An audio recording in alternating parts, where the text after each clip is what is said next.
루카가 전한 거룩한 복음입니다.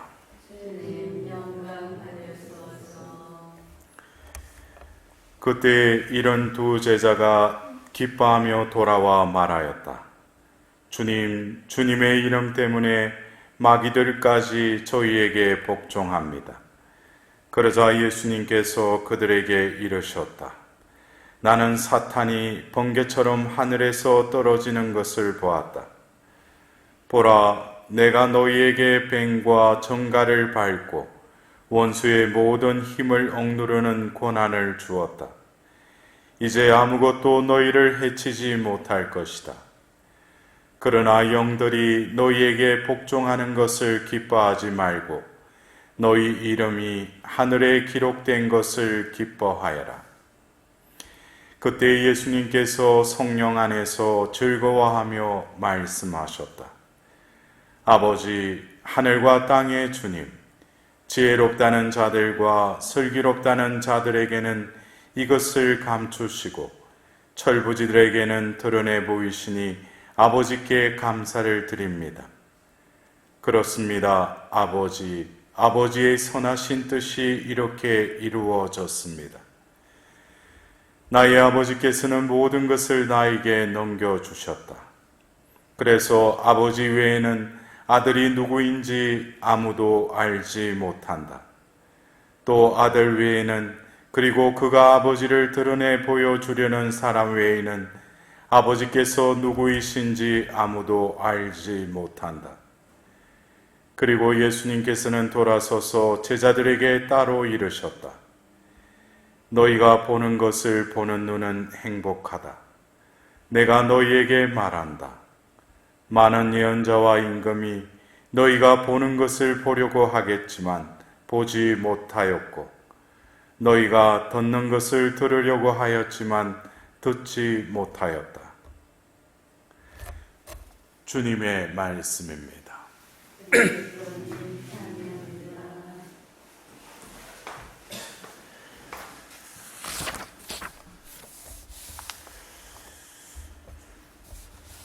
우리가 며칠 동안 들은 욥기에 오늘 우리는 마지막 장의 마지막 내용들을 들었습니다.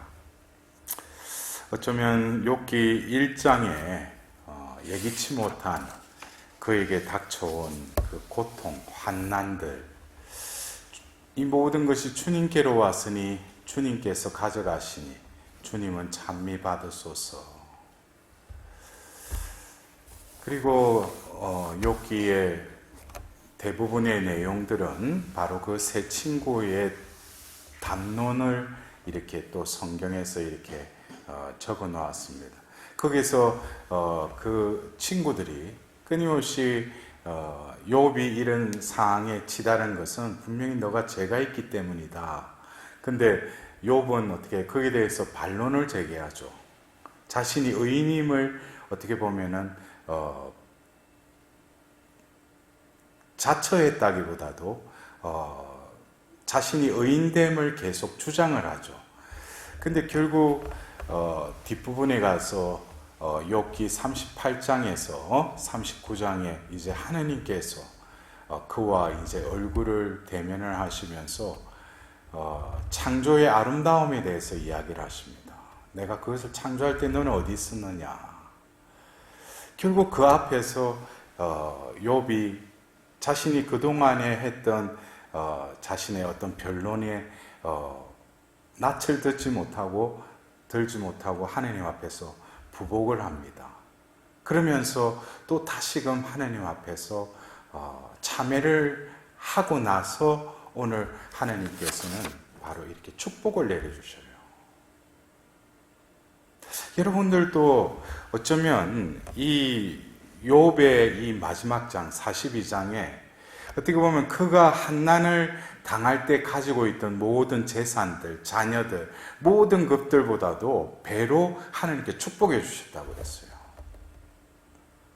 여러분들도 이 생에 살면서 그런 축복을 원하지 않습니까?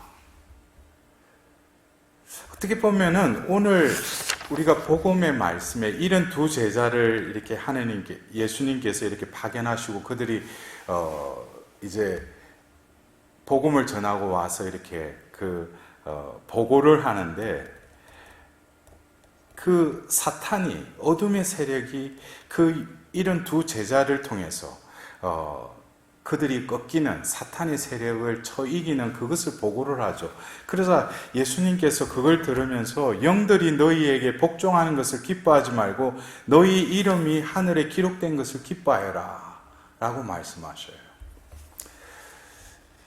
하나님께서는 당신께서 파견하신 이에게 그런 능력과 힘을 이미 부어주셨어요.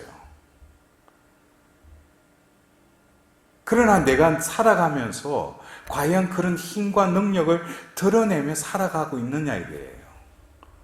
근데 왜 힘과 능력이 드러나지 않겠어요? 그것은 자신의 힘과 자신의 능력에 의지하기 때문이죠. 많은 경우 우리는 하나님께 축복을 구합니다. 여러분들이 이번 추석 연휴 때도 가족끼리 또 만나지 못하더라도 전화상으로나 축복을 또 해주지 않습니까? 그러나 복을 누리는 자가 되어야 돼요. 하나님이 주신 것을 이 생을 통해서 누릴 줄 알아야죠.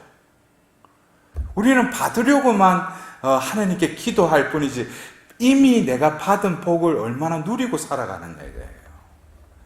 그렇다면은 나에게 이 복이 제대로 이 생을 통해서 누리려면은 내가 이 고통에 대해서도, 내가 현세에서 겪게 되는 여러 가지 환난과 내 뜻대로 되지 않아서 닥쳐오는 여러 가지 상황들을 내가 어떤 관점에서, 어떤 차원에서 바라보고 이해하고 있느냐 이거예요.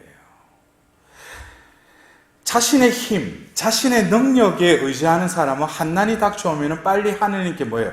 주님 이거를 빨리 없애주시든지 이것을 내가 이겨나갈 수 있도록 힘을 달라고 그래. 그럼 하느님은 이미 나에게 주셨어요. 근데 힘이 발휘되지 않을 뿐이지 새로운 어떤 하느님이 힘 달라고 한다고 해서 하느님이 그래 힘을 주시는 그런 하느님이 아니시죠. 이미 나에게 주어져 있다는 거예요. 왜? 내 존재됨이 하느님의 존재이니까. 그래서 나로 살아가려고 하고 내 힘, 내 능력, 내 계획을 이루기 위해서 하느님을 찾는다면은 어떻게 보면은 하느님이 우리에게 마련하시고 예비하신 그 복이 뭔지도 모르고 복이 누리지도 못하고 그냥 그렇게 살다가 그냥 나의 생은 왜 이렇게 힘드는가? 왜 나에게 이런 일들만 전개되는가? 그러면서 한탄 섞인 어떤 한 생을 우리 살다가 또 이 생을 마감할 건지. 욥은 어쩌면 가상의 인물이지만 설화의 형식으로 우리에게 고대 건동 지역의 여러 문학적인 영향도 받았지만, 여러분들이 우리가 이 욥기가 지혜 문학의 한 장르에 속해 있는 이 성경이지 않습니까? 우리는 이 욥기를 통해서 우리가 눈앞에 보이는 어떤 고통, 고난, 이것에 내 마음을 두기보다는 이 모든 것을 주관하시고 주재하시는 하느님의 섭리에 내가 과연 온전히 순응하는 자로 내가 그 하나님이 이끄시는 그 섭리에 내 뜻과 의지와 내 계획을 온전히 포기하고 하나님께 맡기려고 하는 또 다른 차원에 내가 들어 올려질 때 하나님께서는 이미 나에게 예비하신 축복을 부어주실 뿐만 아니라 누리도록 해주신다는 거예요. 그래서 오늘 예수님께서도 오늘 복음 말씀에 그럽니다. 아버지 하늘과 땅의 주님, 지혜롭다는 자들과 슬기롭다는 자들에게는 이것을 감추시고 철부지들에게 드러내 보이시니 아버지께 감사를 드립니다. 여기서 말하는 지혜롭고 슬기롭다는 자는 세속적인 견지에서 자기가 지혜롭고 슬기롭다고 생각하는 이들에게는 어떻게 아버지의 선하신 뜻을 감추신다는 거예요. 그들에게는 보려고 해도 들으려고 해도 보지 못하고 듣지 못한다는 거예요.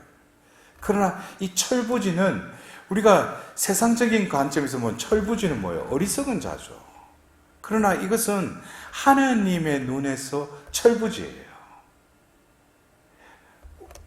어린아이와 같이 이 철부지는 모든 것을 하나님 뜻대로 행하려고 하고 또 모든 상황들을 하나님 비단에서 의미를 찾으려고 한다는 거예요.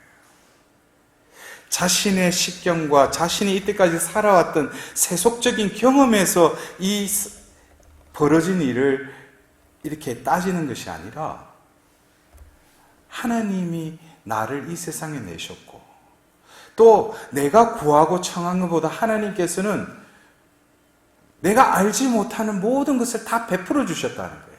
여기에 대해서 반론을 청하는 사람도 있을지 모르겠어요. 아니, 내가 그렇게 기도하고 했는데 하나님은 그거 들어주지도 않았다. 근데 여러분들이 곰곰이 한번 생각해 보세요. 내가 가정 성소를 받아서 부부간에 어떤 불화도 있고 여러 가지 어려움도 있었지만 또 자녀들을 낳아서 자녀들도 속썩이고 어려움도 있었지만 지금 내가 이렇게 다시금 찬찬히 이렇게 바라보면 하나님은 내가 바라는 것보다 모르는 많은 것을 나에게 베풀어 주셨다는 거예요. 그것에 대해서 우리는 진정으로 하나님께 감사하기보다는 내가 원하는 것, 자기의 뜻을 자꾸 하나님 앞에 고집하니까 다른 게 보이지 않을 뿐이지 하나님이 이미 다 베풀어 주셨다는 거예요. 그래서 여러분들이 욥기를 읽으면서 욥이 자신의 그 당했던 고통에 대해서 하나님께 따졌어요. 또 그 찾아온 친구들에게 하나님이 왜 이렇게 나에게 뜬금없이 이렇게 고통을 주시는지 모르겠다. 그리고 푸념을 털어놨어요. 거기에 대해서 이런 방구 말을 하지 않아요. 그에게는 이 세상에 나온 것도 하나님이고 내가 가야 될 곳도 하나님인 것을 분명히 알고 있었기 때문에 이 모든 것도 하나님이 다 관찰하시고 그 순간에 내가 과연 하나님을 두려워하는지 무엇보다도 이 만유 위에 하나님을 내가 경외하는지 그것이 그의 삶의 최우선순위였다는 거예요. 그러나 하나님께서는 그 영혼을 구원하기 위해서 영혼을 정화시켰다는 거예요. 결국 하나님 앞에서 욥은 그만큼 많은 사탄의 허락하에 그 고통을 또 감내하기도 했지만 영혼이 구원되기 위해서 영혼의 완전한 정화의 단계로 들어가서 하나님 앞에서 온전히 자신의 존재를 낮추고 하나님 앞에서 참회에 이르게 되는 것이죠. 어떻게 보면은 이 42장의 마지막에 그렇게 축복을 해주시는 것은 어떻게 보면은 현세이기도 하지만 우리 그리스도인에게 있어서는 후세, 우리가 이 생에 그 광야를 지나서 우리가 하나님으로부터 영원한 보상을 받는 그 차원을 또 우리는 생각해야 돼요.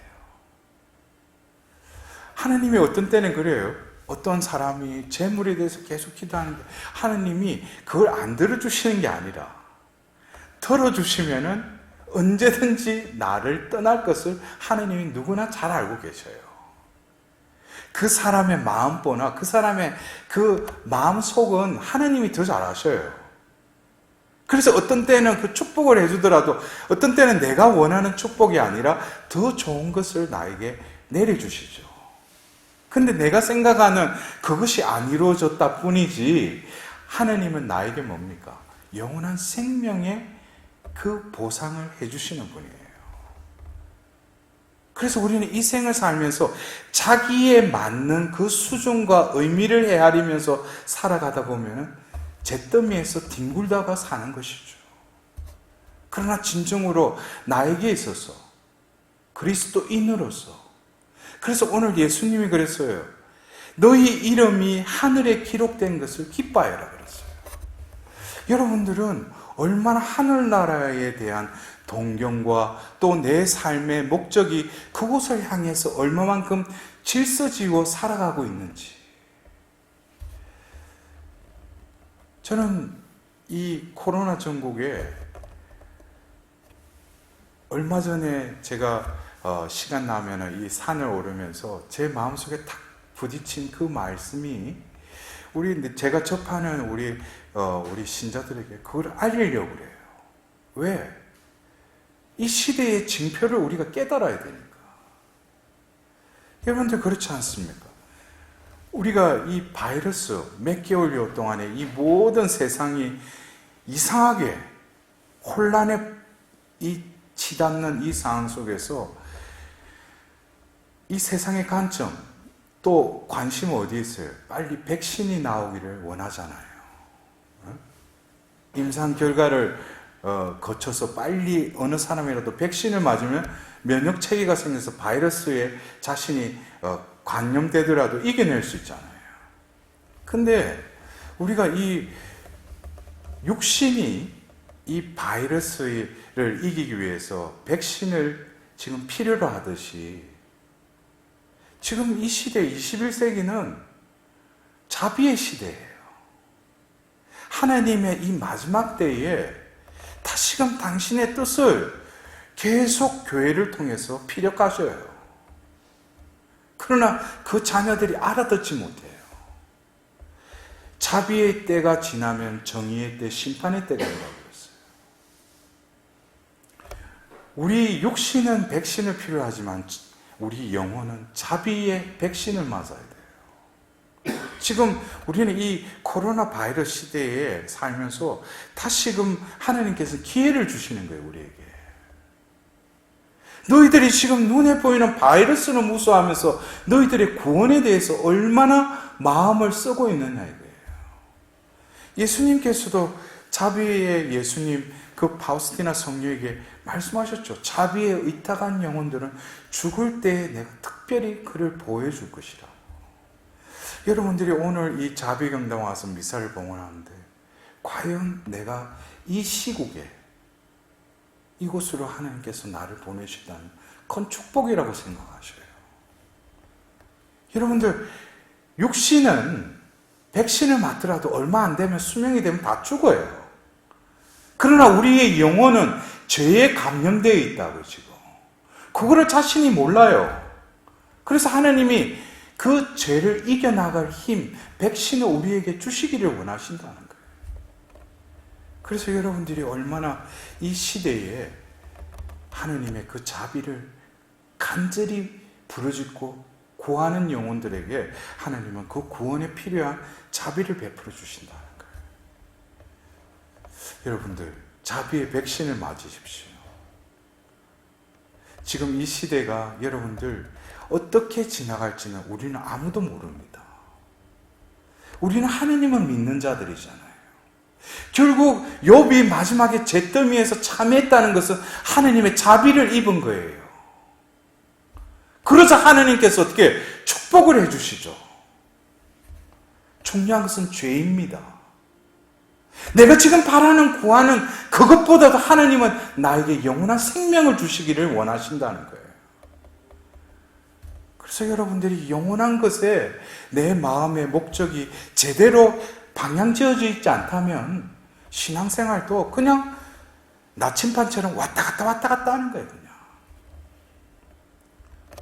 우리가 이 세상이 혼탁하고 무질서하게 계속 어떠한 우리가 예기치 못한 일이 벌어지는 것은 그것은 하느님 섭리에는 자연스러운 현상이에요. 왜냐? 인간이 회복되어야지 이 피조물도 회복된다는 로마서 8장 18절의 말씀을 우리는 제대로 알아들어야 돼요. 지금 이 세상이 중요한 게 아니라 바로 이 세상의 그 영장류인 인간이 하느님 모상으로 회복되어야 될 때가 바로 지금이라는 거예요. 그래서 하느님께서는 지금이 그 고린도이서 6장 2절에 지금이 매우 은혜로운 때요, 자비의 때요, 구원의 날이라는 것을 우리는 다시금 깨달아야 할 것입니다. 그럴 때 그것을 믿고 하느님 뜻에 순응하고 하느님께 온전히 의탁하는 영혼을 우리는 뭐예요? 예수님이 말씀하시는 철부지같이 세상이 이렇더라도 나는 오로지 하느님만을 의지하며 살아가리라. 그런 철부지가 될 수 있는 은총을 구해야 되겠죠. 오늘 우리는 이 미사를 봉헌하면서 다시금 예수님께서 기뻐하시며 그 제자들을 바라보시는 그 눈을 우리도 느끼도록 합시다. 어떻게 보면 이 세상에서 허우적거리면서 힘들어하는 나를 보시는 것이 아니라 그럼에도 불구하고 하나님 눈을 바라보며 하나님께 의탁하려고 내 마음이 끊임없이 노력하는 그것을 볼 때 예수님은 그 영혼을 바라보시며 즐거워하시는 거예요. 너는 이미 하늘나라에 가까이 와 있다고. 여러분들, 오늘도 내가 원하는 것, 구하는 그것보다도 하나님의 뜻이 나에게, 우리 가정에, 또 이 세상에 이루어질 수 있도록 하나님께 자비를 구하도록 합시다.